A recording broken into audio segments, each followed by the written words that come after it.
Nos estuvo llamando Mauricio de Benedetti por este hecho que ha ocurrido y que de alguna manera salió de la opinión pública, no habló en este medio, hemos hablado con los compañeros inspectores, porque son en definitiva trabajadores, los inspectores municipales, compañeros, y toda esta situación que está planteada, le vamos a dar el mismo lugar que le hemos dado al señor director Adolfo Canoniero en referencia al mismo. Ahí llega, ¿cómo le va? ¿Está bien? ¿Hay café? Hay que afeitarse, digo. Primero que nada, con el respeto, hay una charla muy importante hoy. Esto va a ocurrir en el Centro Universitario de Paysandú, en la esquina Florida. Allí está el aulario. Ley de minería de gran porte y contratos de inversión. Esto lo va a exponer el doctor Enrique Viana, que está aquí en la mesa, en el piso, en nuestra emisora en estos momentos. Ustedes saben que es un fiscal letrado a nivel nacional. Y mi mega minería de saqueo y contaminación de gran porte expone Germán Parula, que es activista asamblea de Pachamama, que también está con nosotros, y le damos la muy bienvenida a los dos aquí a nuestra emisora, y para nosotros realmente es un placer y un gusto tenerlos aquí. El gusto es nuestro, buenos días. Venir acá a Paysandú para mí tiene un sentimiento muy especial. Me contaba fuera del micrófono. Sí, exacto. Yo viví en dos épocas distintas en Paysandú. Trabajé en Pailana en su momento, allá en el año 88, el año 90, y luego volví en el año 93 y estuve hasta el año 98 como fiscal letrado departamental acá en Paysandú. Tengo una hija, mi hija mayor, Valentina, nacida acá en Paysandú, así que los mejores años de mi vida los he vivido acá en Paysandú. Es mi ciudad predilecta, digamos, mi ciudad. La ciudad. Y buen día también a Germán, que está aquí con nosotros, de la agrupación activista Asamblea Pachamama. Buen día y gracias por estar. Buen día, un honor estar acá también. Gracias, para nosotros realmente es un honor contar con la presencia de ustedes aquí en nuestra ciudad. Bueno, estábamos mirando un poco, hemos ido recabando un poco de información de todos estos hechos que realmente nos han conmovido. Hemos estado hablando con Víctor Bacheta, que un poco es el libro de cabecera nuestra en la consulta, sobre esta situación que se ha planteado. Por un lado, el Ministerio de Educación y Cultura ha aclarado que el sumario instruido a usted, doctor, de alguna manera se debe a que, se ha dicho, ¿no?, ha venido incumpliendo con los deberes de asistencia de audiencia, para ingresar de alguna forma en tema. ¿Le parece? ¿Es así realmente, doctor? Formalmente es así. Esa es la razón o la excusa que se ha invocado para separarme del cargo. En realidad todo parte de dos circunstancias. Por un lado, una incomprensión muy importante, lo cual es grave, de parte de la Fiscalía de Corte, en qué consiste el trabajo de los fiscales civiles. Cuando se nombra un juez como fiscal de Corte, cabe la posibilidad de que se incurra en ese tipo de errores. El Ministerio Público es una tarea muy difícil. Yo me acuerdo que una funcionaria muy querida de acá de Paysandú, la señora Blanca Dotti, decía, cuando me veía entrar al edificio del juzgado, me decía: ahí viene el Ministerio Público, decía. Y es cierto, se conoce poco lo que es el Ministerio Público. Quienes ingresamos a la Fiscalía, yo ingresé como fiscal en Artigas hace 23 años, sabíamos muy poco al comienzo, y hacemos un aprendizaje, y para bien o para mal ese aprendizaje lo hacemos cuando somos fiscales departamentales, cuando trabajamos en el interior. No es fácil. Hasta el día de hoy yo me considero un aprendiz de mucho de lo que significa ser fiscal. ¿Qué pasa? Cuando nosotros actuamos en materia civil, en Montevideo, las materias están divididas y cosas que no ocurren acá en el interior. Los fiscales departamentales tienen competencia, lo que se llama competencia universal o competencia total. Cuando uno trabaja como fiscal civil, en un alto porcentaje de los asuntos interviene como tercero, no es parte. En un pequeño porcentaje interviene como parte, y justamente si hemos hecho gala de intervención como parte, ha sido en todos los juicios que hemos iniciado en materia de protección ambiental, que no bajan de 40, 50 asuntos que hemos iniciado. Por eso le llaman el fiscal verde. Por eso se utiliza un poco esa denominación, que a veces es un poco exagerada o no se corresponde un poco con la realidad. Junto con eso hemos iniciado procesos, por ejemplo, acciones de amparo con respecto al INAU, no menos de 4 o 5 acciones de amparo vinculadas a esa y otras vinculadas a la salud pública, en fin. Ahí uno actúa como parte y uno va a los procesos, va a las audiencias, participa del proceso porque domina el proceso, es parte en el proceso, y si no va a las audiencias, el proceso se clausura, o sea, el proceso pierde sentido, se pierde el juicio, por decirlo de alguna manera. Pero cuando actuamos como terceros, los fiscales actuamos de una manera totalmente distinta. Y eso está previsto en la ley desde hace mucho tiempo. Desde los comienzos de la regulación jurídica del Ministerio Público, que van desde allá por 1828, incluso antes de la creación del Uruguay como nación constituida, existía esa triple forma de actuación de los fiscales, como parte, como tercero, como dictaminante técnico. Cuando actuamos como terceros, generalmente en materia de derecho de familia, entre otras, incapacidad de sucesiones, los fiscales no dominamos el expediente, y para dominar el expediente necesitamos tener el expediente en nuestra posesión. Eso lo obtenemos cuando, convocados al proceso, el juez pasa el expediente a estudio de la Fiscalía, y incluso la ley prevé un plazo de 20 días, vaya si prevé la posibilidad de que los fiscales estudien y dictaminen en sus despachos, y prevé un plazo de 20 días para tomar esa decisión. ¿Qué sucede?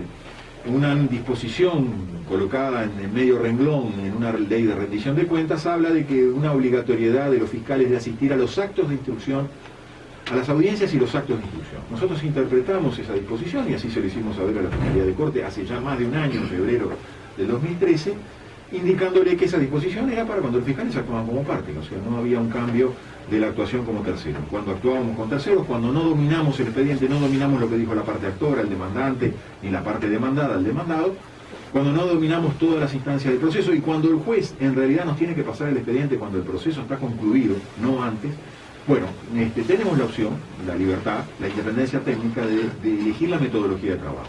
O concurrimos a las audiencias y nos pronunciamos en las audiencias, muchas veces en muy inferiores condiciones, porque no tenemos el dominio del expediente, no tenemos la oportunidad de estudiarlo, no tenemos la oportunidad de estudiar la biografía, la jurisprudencia y los elementos necesarios para pronunciarlo, o lo hacemos en nuestro despacho, incluso con esta ventaja técnica, muy importante, yo la considero muy importante, y quienes me conocen en el trabajo acá en Paysandú, con la ventaja técnica de poder decidir qué asuntos son urgentes, cuáles no lo son, cuáles ameritan un mayor tratamiento, un mayor estudio del asunto. Hace a la calidad del trabajo. Sucede que en los tiempos actuales se quiere menguar, disminuir la calidad del trabajo, y se quiere eliminar la independencia técnica de los fiscales. Ambas cosas van juntas. Si tenemos fiscales corriendo detrás de las audiencias, no vamos a tener fiscales que tengan tiempo para pensar, tiempo para estudiar y tiempo para pronunciarse de acuerdo a derecho, y a pronunciarse correctamente de acuerdo a derecho. Nosotros no vamos a ceder en ese punto. Y todo esto está vinculado a la figura visible de quien habla, porque ha hecho lo que otros fiscales no se han animado a hacer, que es actuar como parte, teniendo como contraparte en los juicios, enfrentando en los juicios al Estado, y al Estado todavía asociado con poderosos intereses económicos. Cuando se ve un fiscal que expone de alguna manera qué es trabajar con independencia técnica y qué importancia tiene para el ciudadano común que exista fiscales independientes que se animen a enfrentar esos poderosos intereses, eso visiblemente muestra algo que es un mal ejemplo para aquellos que pretenden eliminar la independencia y decir que la independencia de los fiscales no tiene sentido, porque hay gente que está sosteniendo eso. Se han presentado, hay un proyecto de nueva ley orgánica de la Fiscalía que coloca a los fiscales bajo un sistema de órdenes, de instrucciones, de directivas, de un fiscal general o de un fiscal de corte, todo vinculado más que a los fiscales civiles, a las fiscalías penales, porque acá se quiere ir a un sistema por el cual, modificando el Código del Proceso Penal, se quiere un sistema por el cual los fiscales van a decidir quién va preso y quién no va preso en el Uruguay. Con lo cual alteramos todos los equilibrios posibles, separación de poderes, independencia, imparcialidad de los jueces, todo queda cuestionado en la medida que le otorgamos un superpoder a los fiscales, pero no un superpoder a cada uno de los fiscales, sino un superpoder a una estructura unitaria en la cual hay un fiscal general y fiscales soldaditos que obedecen las órdenes del fiscal general. Si bien, doctor, de alguna manera a mucha gente le ha llamado poderosamente la atención, incluso a nosotros los que estamos al periodismo, los que somos conductores, los que estamos en un medio de comunicación, de alguna manera podría estar en el campo de la cosa esperada, por ahí se puede decir. Pero muchas veces hablamos sobre los cambios que se avecinan, y de alguna materia, en alguna forma, en materia de justicia, como se quería de alguna manera modificar, y usted hizo referencia, por ahí tomo sus palabras, del proceso penal, que es fundamental, cómo quería modificar la actuación de las fiscalías en cuanto al propósito dominando a los fiscales. pero también se deja por allí cómo se va a dominar el Poder Judicial. Entonces creo que hay una dicotomía en ese aspecto. ¿Cómo de esa manera es la separación de los poderes, ¿no? Muchas veces ha dicho y rápidamente disuelta. Ahora, ¿cómo viene ocurriendo también? Porque he visto que a través de Internet, que en muchos lugares de Latinoamérica y Centroamérica viene ocurriendo ese mismo hecho, ¿no es así? ¿No le parece? Es así, y eso es un dato muy significativo. En realidad el cambio del proceso penal no tiene un origen, una voluntad, una iniciativa autóctona nacional nuestra. Es una imposición extranjera. Es una imposición del Departamento de Estado de Estados Unidos que pretende que el proceso penal sea igual en Honduras, en El Salvador, en Venezuela, en Chile, en Perú, en Argentina, y así lo ha ido logrando. El Uruguay es de los pocos países que no ha cambiado el proceso penal por un sinnúmero de razones. Yo quiero creer que porque todavía tenemos un cierto grado de autonomía e independencia para pronunciarnos de acuerdo a qué nos conviene a nosotros y no de acuerdo a qué le conviene a otros que no votan dentro del país y que no son votados dentro del país, que no tienen nada que ver con el país. Pero junto con eso está ese otro propósito. Si yo transformo el proceso penal y pasa a ser un proceso acusatorio, donde la Fiscalía adquiere un rol preponderante para decidir quién va preso y quién no va preso, y si yo domino a los fiscales, eliminando la independencia técnica de cada uno de los fiscales y sometiendo a los fiscales a una jerarquía, como dice un colega retirado, amigo mío, para explicar la situación claramente, quien va a estar enfrente en una audiencia, en un proceso judicial, va a ser el presidente de la República del momento. Ese va a ser el individuo, a través de terceros, que va a estar decidiendo ese proceso judicial penal cómo se resuelve. A ese punto de gravedad llegamos. Entonces, estos cambios que vienen edulcorados, adornados, con mayores garantismos, nos llevan a todo lo contrario. Entre otras cosas, a la eliminación de la garantía como la independencia de los fiscales, que además, para colmo, está prevista en la Constitución. Y acá en esto se hace un paralelismo bastante importante con la ley Aratirí. Se pretende esquivar la obligatoriedad de la Constitución, se pretende esquivar lo que establece la Constitución mediante el dictado de una ley. Obviamente que esa ley que intenta modificar, ese proyecto de ley que intenta modificar la ley de la Fiscalía, es una ley que se lleva por delante el artículo 168, número 13 de la Constitución, que establece una forma de designación de los fiscales que conlleva la independencia técnica de los fiscales. Así que de alguna manera lo que se quiere imponer acá es un proceso que ni siquiera tiene las garantías. No, porque aún el proceso acusatorio de origen sajón, británico, norteamericano, tiene algunas garantías que acá en este proyecto no se prevén. Por ejemplo, reúne la garantía del jurado, acá no se prevé establecer el jurado, que podría en todo caso establecer una suerte de equilibrio ante la pérdida esta preconcebida de la desaparición de la independencia de los fiscales. Otra cosa que no se prevé y que en general en los procesos acusatorios se prevé es la posibilidad de que exista el querellante o el accionante privado, es decir, que el monopolio del ejercicio de la acción pública no recaiga solo en la cabeza de los fiscales. ¿Y eso por qué es muy importante? Porque si los fiscales van a depender del gobierno de turno, difícilmente se investigue a los funcionarios del gobierno de turno. Entonces, al menos dar la posibilidad de que un accionante privado, un individuo denunciante con un abogado, pueda hacer de fiscal y romper con ese monopolio. Bueno, esa garantía que está prevista en otros procesos acusatorios de origen sajones, norteamericanos, no está traída aquí. Entonces, traemos un proceso bajo la bandera de ser más garantista, le cercenamos el jurado y la acción privada, con lo cual le cercenamos dos garantías que dan un equilibrio. Seguimos privando a las defensas, al ejercicio de la defensa de posibilidades, y para colmo, si usted quiere, eliminamos del otro lado, eliminamos la independencia de los fiscales, y encima estos fiscales sometidos a jerarquía, sin voluntad propia, sometidos a decisiones superiores, van a trabajar en un ámbito ajeno al Poder Judicial, van a trabajar en las comisarías, como se ha admitido recientemente. Nosotros venimos denunciando esto hace mucho, que los fiscales van a ir a trabajar a las comisarías. ¿Usted viene denunciando desde el año 90? Posiblemente sí, ya en la época de Peri Valdés había una intención similar, pero ahora se ha hecho manifiesto y se ha reconocido. Uno lee el proyecto del Código del Proceso Penal, y en el proyecto del Código del Proceso Penal se habla de la función de la policía en el proceso. Un hecho jamás visto, nunca se le atribuyó ningún tipo de función a la policía en un proceso, y menos a que se desarrollara un proceso penal en dependencia de una comisaría. ¿Se quiere dominar de alguna manera al Ministerio Público, doctor? Se quiere dominar al Ministerio Público para dominar al Poder Judicial. Ese es el encadenamiento de ideas. Se quiere dominar a los fiscales, someterlos a una decisión única, para de esa manera, si el fiscal decide ir para adelante en un proceso, bueno, habrá un procesamiento, habrá una acusación y eventualmente habrá una condena del individuo, por el delito que fuere. Pero si el fiscal, tenemos ese dominio de esa palanca, ¿no? Y el fiscal decide no pedir un procesamiento, no pedir una condena, aseguramos una impunidad a determinados sujetos. Esa es la gravedad de lo que se quiere montar. Es tanto la gravedad, nosotros hemos tenido oportunidad de hablar varias veces con la jueza Mota, que además es sanducera también, en relación a este hecho que hasta tal punto puede llegar un poder independiente por la Constitución de la República, ese poder que tantos creemos en la justicia uruguaya, que realmente fue separada la doctora en su momento y después trasladada de lo penal a lo civil, doctor. Sí, todo sistema judicial puede tener sus talones de Aquiles, sus bemoles. Lo que se trata es de que exista un equilibrio entre los derechos de los individuos y el derecho del Estado, de la sociedad, a castigar por la comisión de determinados delitos.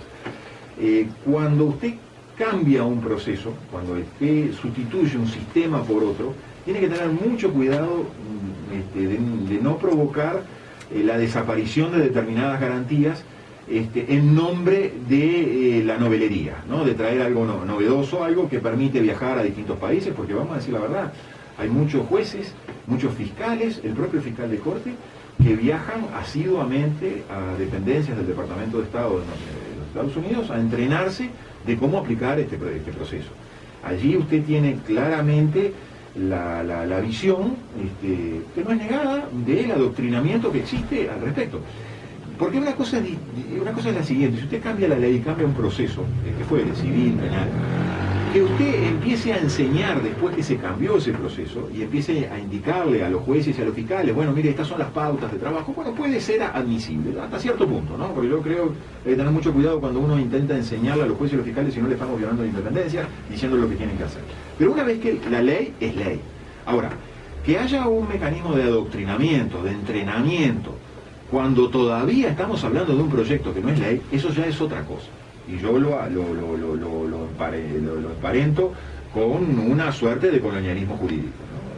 Cuando es de afuera que viene una idea y se prepara esa idea para que se termine cambiando una ley de un país, quiere decir que el legislador ya no está en el interior del país y que ya no somos un Estado soberano.